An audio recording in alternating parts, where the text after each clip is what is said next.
The Renaissance Center. It has been an icon of the Detroit skyline for decades.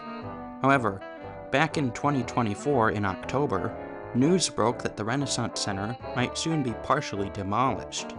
When I heard this, I of course was sad and had to do the only logical thing. Of course I planned to take the plane and fly downtown to see the Ren Center. However, things didn't exactly go to plan. Come with me and watch this video to find out what happened. Welcome to Ann Arbor Municipal Airport on October 15th of 2024. I planned to take the plane and fly out near the Renaissance Center.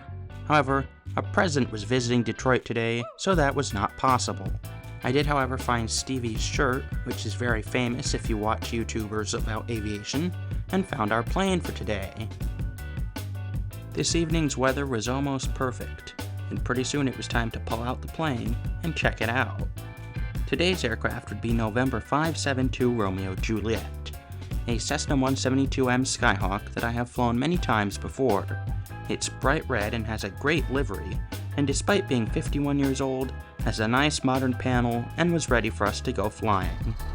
Pretty soon we started up the aircraft after finishing all the checklists and headed out toward the runway. I was also joined today by my cousin and my friend Tim, who would be sitting in the back taking a bunch of photos for us. You'll see more of those later when we get up in the air. As I mentioned, I took this flight back in October. However, I had some problems finding this footage, which is why you're not seeing this video until now.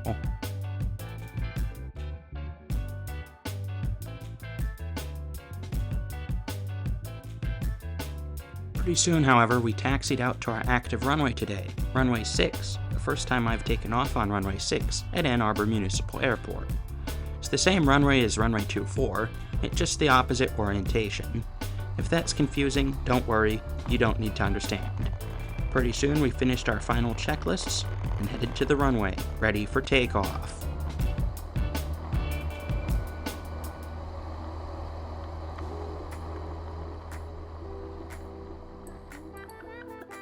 Despite a little bit of crosswind, we were up in the air nice and easy. The weather was absolutely perfect, as I mentioned earlier. The clouds were pretty high, and the sun was going to set while we were flying, which means this daytime flight would get some wonderful evening sunset views, eventually become a nighttime flight, which is great because it means I get to count the hours for both day and night flying, which is always a treat. Pretty soon we reached our first thing to see today. This is the University of Michigan football stadium, better known as the Big House, the largest college football stadium in the United States. It was pretty cool to see it by air. It's always stunning, but especially when you fly over it when it's completely empty. It's also worth noting this stadium is the second largest in the entire world, which is also amazing. And there's Tim back there taking photos for today's adventure. You'll see more of those photos later. This footage was absolutely great. I did not expect the sunlight to shine behind it like this on sunset, and this was truly an incredible flight from the very beginning.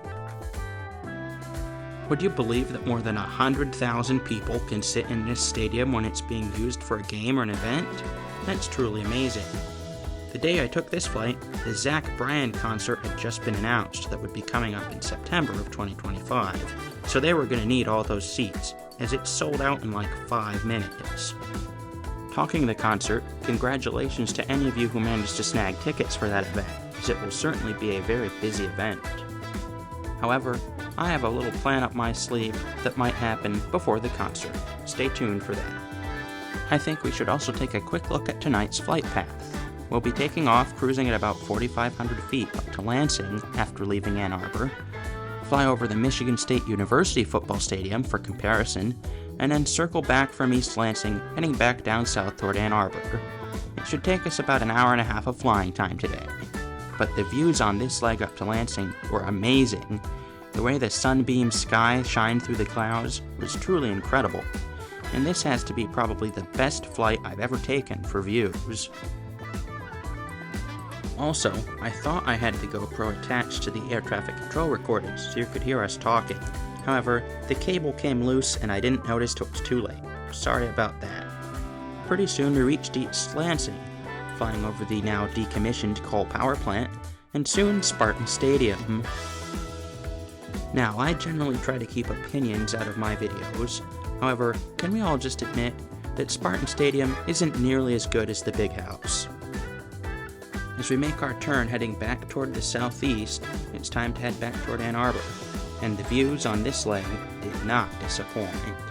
Thanks also to Tim for taking this incredible footage.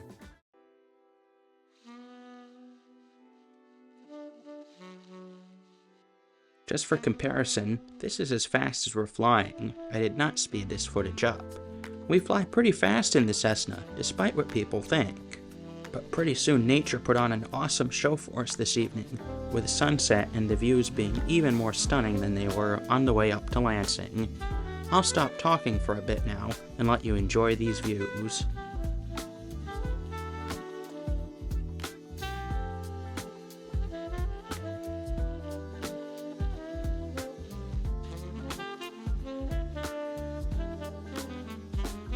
Tim and I took this flight back in October of 2024, as I mentioned, which means fall was in full foliage here. The views of sunset with all the multicolored trees losing their leaves was truly incredible. There were also lots of fields, as it was time to harvest crops here in Michigan, because it was the end of October. This flight had the kind of views that make anyone realize why being a pilot is worth it. I mean, these views were absolutely incredible. Eventually the sun dipped behind the clouds, and we got some awesome views of the moon coming up. I did not expect this, and these were the best views I've ever seen of the moon in my life.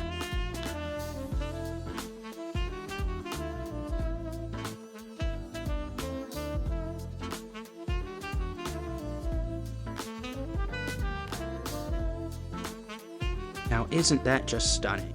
Anyway, pretty soon it was time to land back in Ann Arbor Airport. Again, I apologize for no cockpit audio in this footage, as that would have made this flight even better. But I guess you gotta live with what you got. As I mentioned on takeoff, there was some crosswind, the same crosswind we'd experienced on landing, as we landed back on runway 6, the same direction we took off from. The crosswind was pretty intense, almost 13 knots, which is a lot for crosswind on a landing. But landing was no problem in the end, and pretty soon we taxied back to the hangar, as tonight's adventure was almost over, and especially now since the sunlight was almost completely gone. Also, I have to give one more shout out to Tim, who took all those incredible photos, and many, many more. Keep an eye out for an upcoming podcast episode with Tim, where we'll show some more photos and talk about this flight a little more, kind of like a debrief. But pretty soon we saw the moon from the ground this time, not nearly as good, and I fueled up the Cessna. Despite my face, fueling it up is no problem, and I didn't spill any on my sweatshirt this time, which I count as a win. There was also another Cessna that taxied in behind us, 203 Golf Tango, which I've flown before as well, and there's a video flying her linked up above for anyone who's interested. Pretty soon we put the plane away, closed up the hangar, and left Ann Arbor Airport. Well, I hope you've enjoyed this video. Again, I apologize for no piece to camera here, as my other camera died at this rate. I hope you enjoyed the incredible views that were on this flight. This flight truly had some of the best views I have ever seen, and it was definitely a very special experience, and especially sharing it with my cousin Tim. But that's going to be all I have for you this time. I hope you've enjoyed the video, and as always, until next time, I'll be wishing you blue skies and tailwinds.